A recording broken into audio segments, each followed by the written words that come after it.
The invitation wasn't printed on fine paper, nor did it arrive with much fanfare. It was simply mentioned over dinner one quiet Thursday, an after-hours gathering at Daniel's office, meant to celebrate the closing of a demanding quarter. Informal, optional, but in his voice, there was a spark. "I think it'll be nice," he said, absent-mindedly swirling his fork through leftover pasta. "Everyone's been so wound up lately. It'll be good to exhale a little." I looked at him, his eyes bright, expectant, and smiled. Not because I shared his excitement, but because his joy had always been infectious.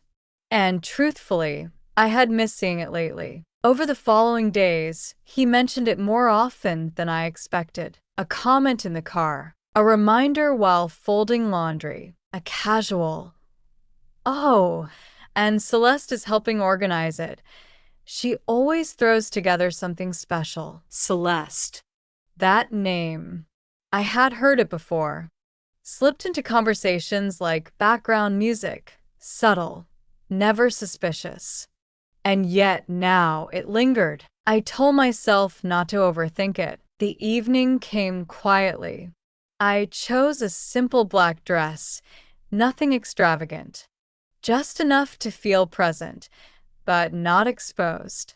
Daniel adjusted his collar in the mirror, humming softly to himself. He looked younger somehow, or maybe just lighter. The venue surprised me. It was more elegant than I'd anticipated. Muted lighting, tasteful jazz filtering through the air, and hors d'oeuvres arranged with the precision of art gallery pieces. I stood for a moment beneath a cluster of Edison bulbs, absorbing the unfamiliar rhythm of his world. Daniel introduced me to a few coworkers, names I struggled to retain, faces I smiled politely at. I stayed close, not clinging, just anchored. These were his people. This was his space. Then I saw her, Celeste. She entered without drama, but somehow the room seemed to soften around her. Tall, composed, effortlessly poised, her presence was quiet but magnetic. People turned subtly as she passed. Her laughter floated through the air like perfume. And when she greeted Daniel, there was a pause, a moment longer than necessary. Not dramatic, not inappropriate, just noticeable. I watched, not in jealousy, but with the sharpened awareness of a woman who has learned to read silence. The way she stood slightly angled toward him, the way his smile lingered as she spoke. A familiarity that hadn't been mentioned. Still, I said nothing. Not because I didn't care, but because sometimes the smartest thing you can do is wait. I stayed by his side through introductions and conversations, sipping something bubbly from a too-thin glass. I laughed at the appropriate times. I nodded when I didn't understand the office jokes. I played the part, as we all do, but something inside me had shifted. Barely. Just enough for me to notice the change in temperature. And I knew, even before the night was over, that this was the beginning of something I couldn't yet name. As the evening unfolded, I gradually let go of Daniel's arm, giving him the freedom to drift in and out of conversations. He was in his element, laughing, sharing inside jokes with colleagues I barely knew, speaking a language that existed only inside the walls of his workplace. I wandered toward a quieter part of the room, where the music softened and the glow of the lights turned warmer. From there, I watched him, not in suspicion, but in observation. There's a difference. And then, like gravity, she found me, Celeste. Her steps were fluid, her glass nearly empty, her smile wide, but restrained, as if measured for the occasion. "Harper," she said, as if we were old friends reunited after a long absence. I've heard so much about you. Her voice was soft, polished. I forced a smile, polite but not eager. Nice to finally meet you. She tilted her head, studying me. Not rudely, but with an interest that felt just a shade too intense. It's wonderful that you came. Daniels mentioned that you're usually more private. Private. Not the word I'd use, but I didn't correct her. The ambience is lovely, I offered, steering the moment into safer waters. You had a hand in organizing this? She chuckled lightly. Just a little. Daniel always says I take these things too seriously. There it was again, his name, spoken with ease, with comfort, with something. She sipped her drink, then followed my gaze across the room. Daniel stood near the drinks table, speaking with two coworkers. His posture relaxed, his smile easy. Celeste watched him too. And in that moment, she didn't mask it. Her expression softened, not romantically, not explicitly, but there was something tender in it, something familiar, as though she was remembering something pleasant, or imagining something she shouldn't. Then she spoke, her tone dipped in sweetness. He's really something, isn't he? People naturally trust him. It's rare. Charm without effort. I turned to her slowly, heart tapping a little faster in my chest. We've been together a long time, I said gently. I've seen every version of him. Celeste's eyes flicked back to mine. For a moment, I thought she might say something else, something more, but instead, she smiled, cool, poised. You're lucky, she said, and then a pause. A beat too long. Sometimes, people don't realize what they have until someone else sees it too. My breath caught just slightly. The music, the laughter, the wine, it all blurred for a moment. Was it a compliment? A warning? A test? Before I could respond, her phone chimed. She glanced at it, offered a soft apology, and stepped away. And I was left standing in that quiet pocket of the room, alone. Her perfume still hung faintly in the air. Her words hung heavier. That smile, so rehearsed. That tone, so casual. That glance, so unmistakably intentional. And I knew, whatever this was, it wasn't nothing. The days that followed passed without incident, at least on the surface. The party faded into memory, tucked behind grocery lists, folded laundry, and half-finished conversations about weekend plans. Daniel returned to work, to his routine, to the same steady pace that had once brought me so much comfort. And yet, I found myself changed. Not in anger, not in fear, but in awareness. Celeste's words replayed at odd hours, while washing dishes, while brushing my hair, while waiting for the kettle to boil. Sometimes, people don't realize what they have. It wasn't what she said. It was how she said it. One evening, a week later, Daniel's phone vibrated on the kitchen counter. He was upstairs, humming in the shower, unaware. I wasn't snooping. I wasn't searching, but the screen lit up again, bright against the dimness of the room. Celeste. Her name, so familiar now, it no longer startled me. I glanced.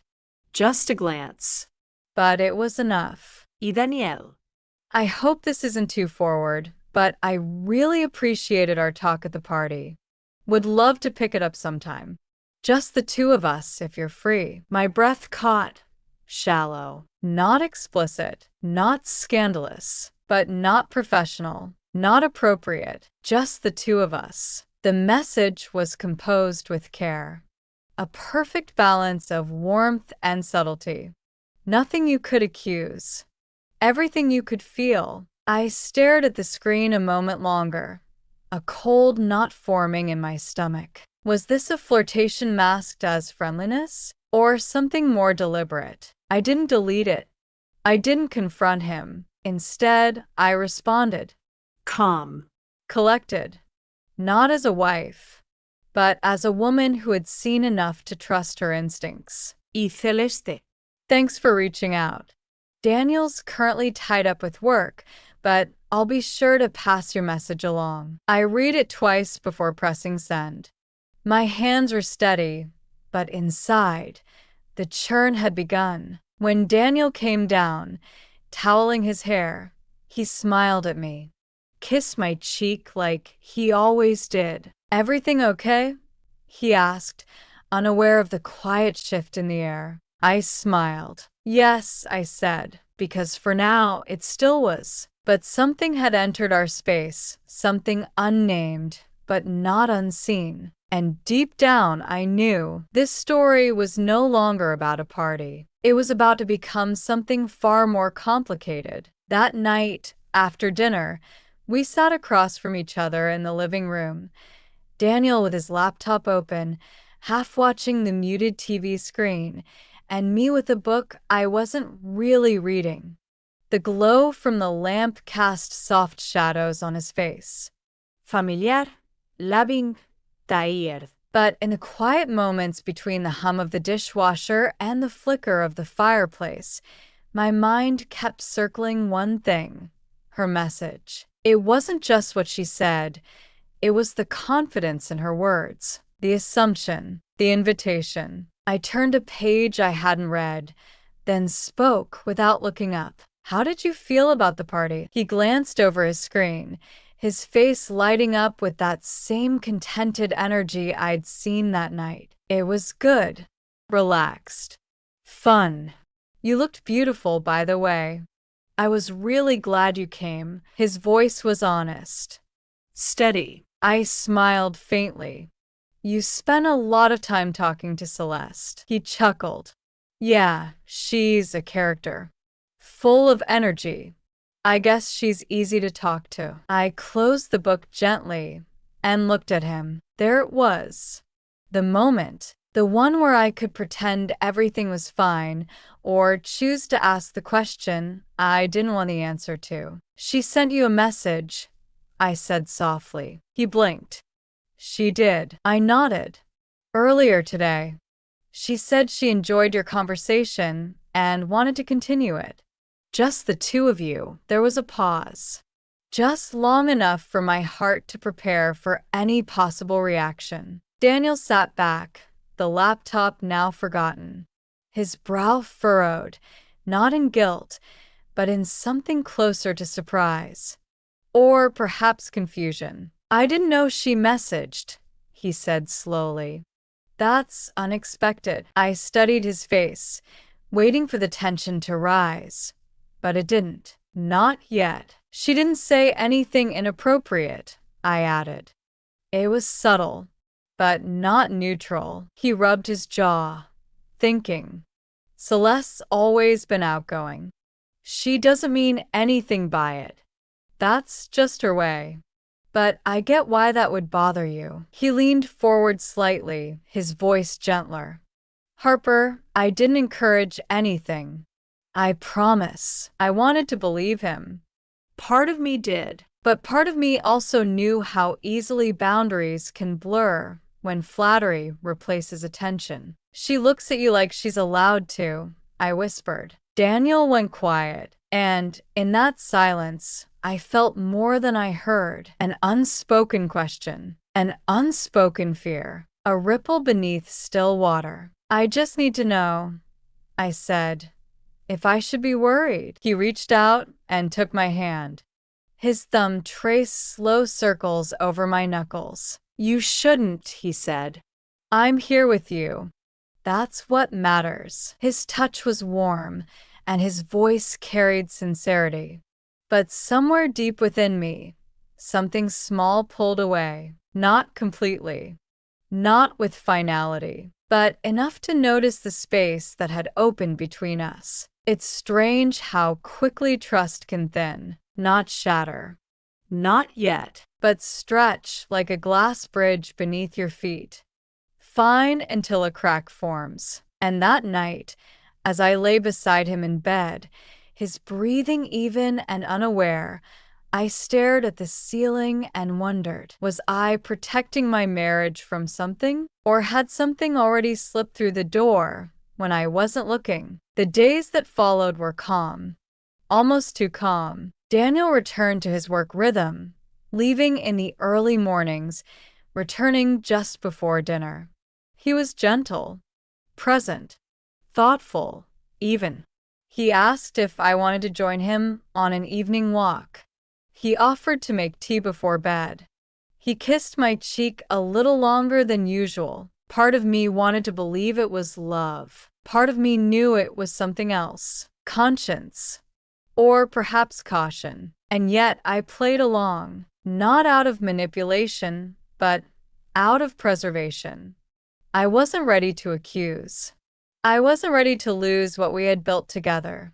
Years of shared grocery lists, hospital visits, holiday photos, and whispered dreams of old age on a porch swing. But there's something about intuition. It doesn't scream. It doesn't demand. It lingers, soft as smoke, but just as hard to contain. That Friday evening, the house was quiet. The kind of quiet that follows an ordinary dinner and a not-so-ordinary distance between two people who still say, "I love you," but a beat too late. While I was tidying up in the kitchen, Daniel left his phone on the counter. Face up.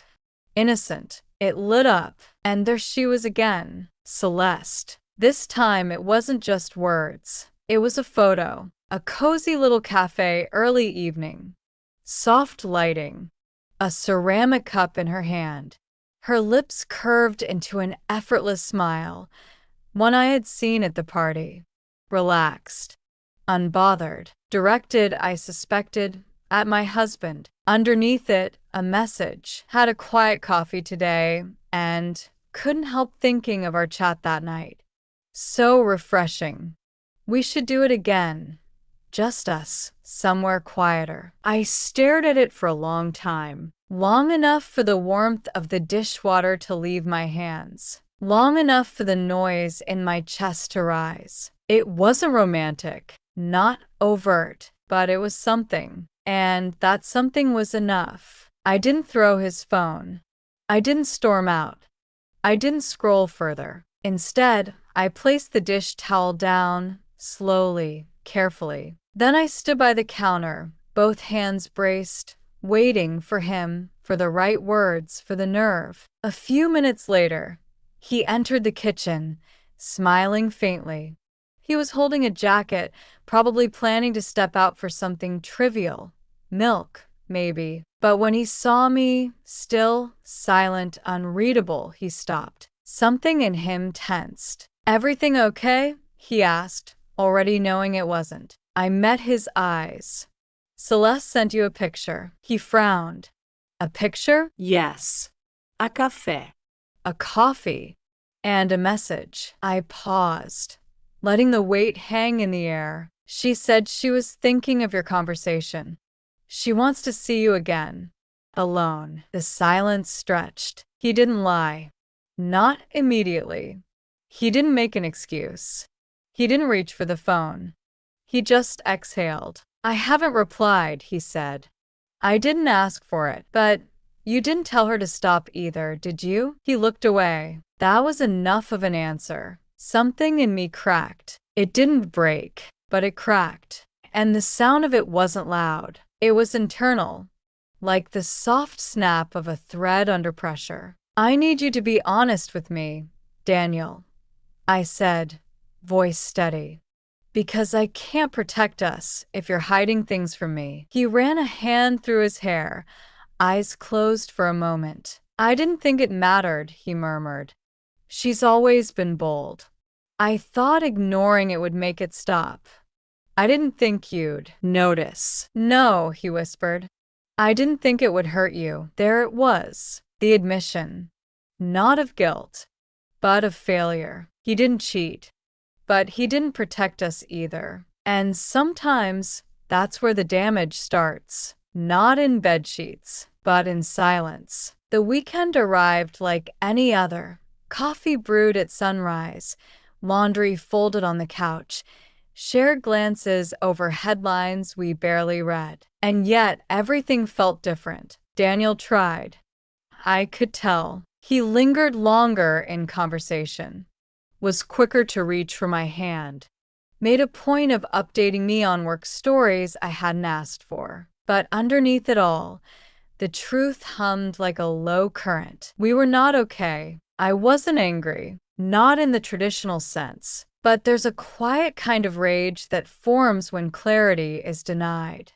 When someone says nothing is wrong while your gut tells you otherwise. And I could no longer ignore that pull in my chest. So I did something I never thought I would. I reached out to her. Celeste. My message was simple, measured. Hi, Celeste. I was wondering if we could meet. I believe a brief conversation might help clarify something that's been weighing on my mind. She replied quickly. Of course. I understand. Name a time and place. No hesitation. No defense. That, somehow, unnerved me more than if she had refused. We met at a local cafe.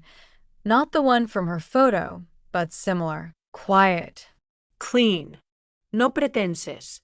A place for small conversations that carried heavier weight. She was already seated when I arrived. Perfect posture. A soft beige sweater. Her phone resting neatly beside her cup. When she looked up, her expression was neutral.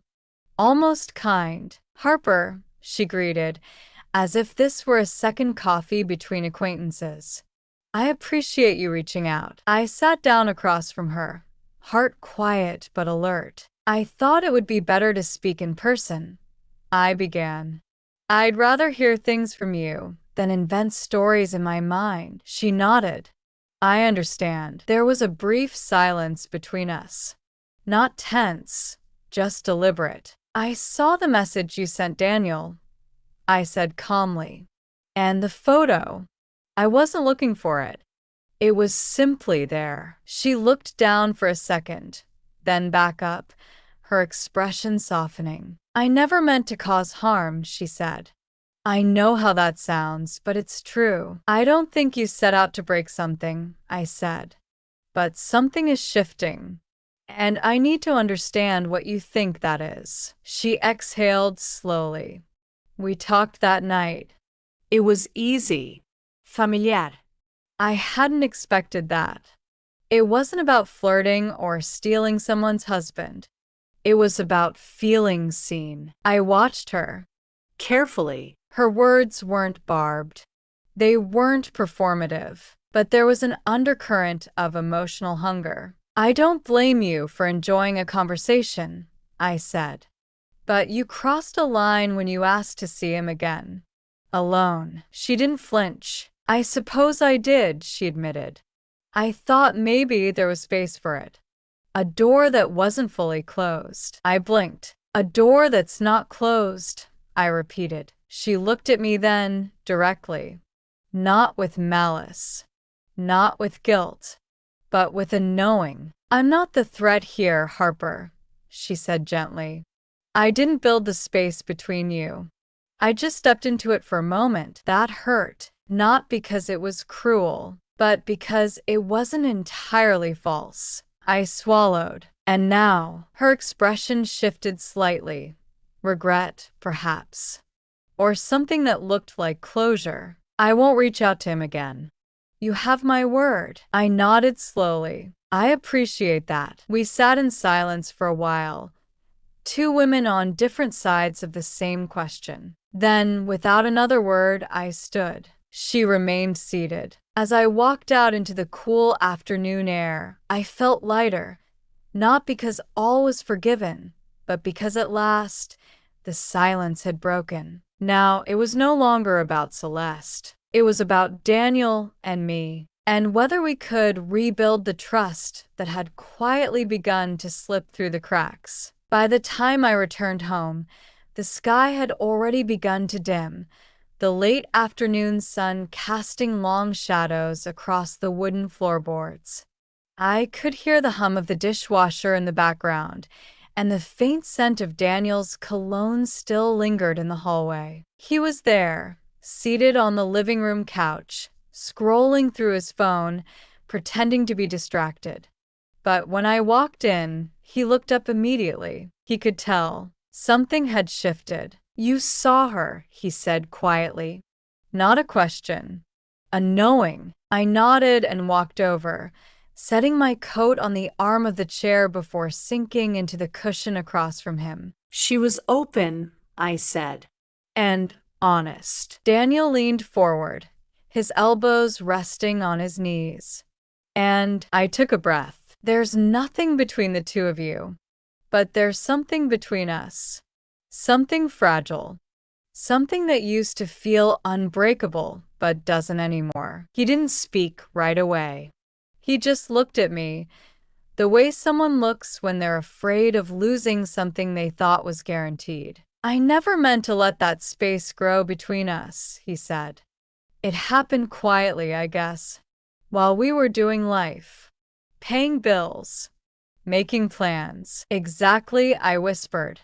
"It happened in the quiet." Daniel reached for my hand, not forcefully, not dramatically, just a steady, human gesture. "I didn't encourage her," he said.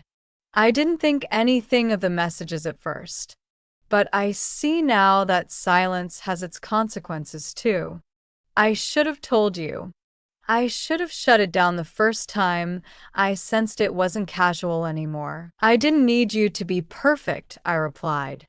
"I just needed you to notice what I felt. To see me even when I wasn't asking to be seen." A long pause settled between us. But this time, it didn't feel heavy. It felt clearing, like air after storm. "I want us to be okay," he said. "Really okay.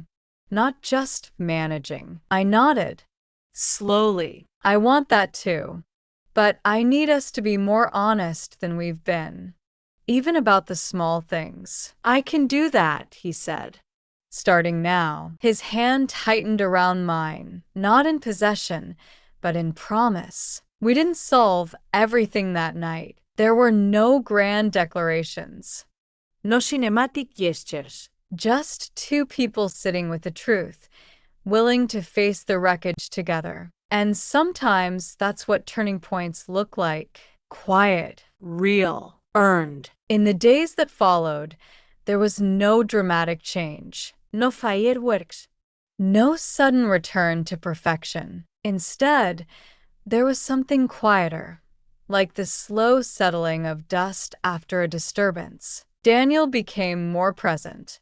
Not with grand gestures, but with intention. He'd tell me who messaged him at work. He'd hand me his phone before bed, without prompting. He'd ask questions, not just about logistics or errands, but about how I was feeling, what I was carrying. Trust I was learning didn't return in one piece. It came back in fragments. Some days were easier. Others were still shadowed by doubt. Not because I believed he had cheated, but because I had seen how close we had come to something we might not have recovered from. One evening, as I was finishing dishes, Daniel came into the kitchen and leaned against the doorway. "She hasn't reached out again," he said softly. "I know," I replied, not turning around. "She said she wouldn't." He paused.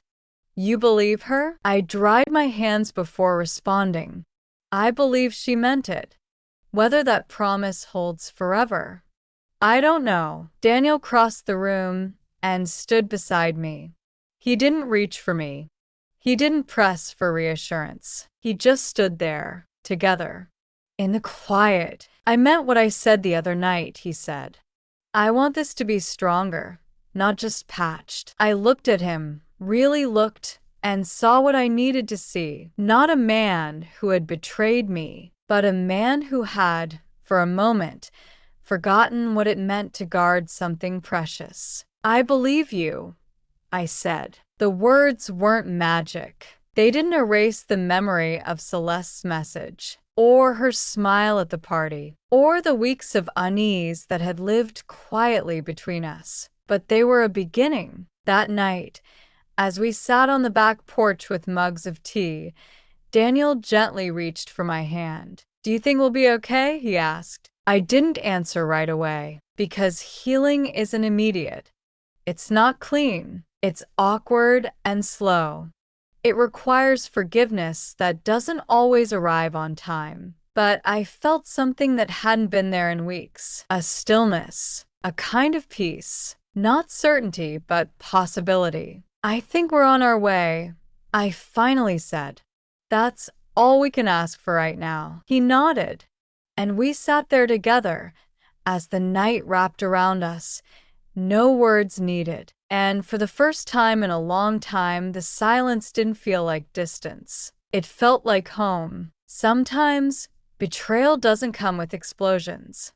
Sometimes, it arrives quietly, in glances, in silences, in the absence of protection. But healing can be quiet too. And if both people choose to stay, to rebuild brick by brick, what's broken can become something even stronger than it was before. This story is a work of fiction, inspired by real emotional experiences many couples face. All characters, names, and events are fictional. Any resemblance to actual persons, living or dead, is purely coincidental. The intention of this content is to explore human relationships with sensitivity and emotional depth. It is not meant to promote or condone infidelity or distrust in relationships. Viewer discretion is advised.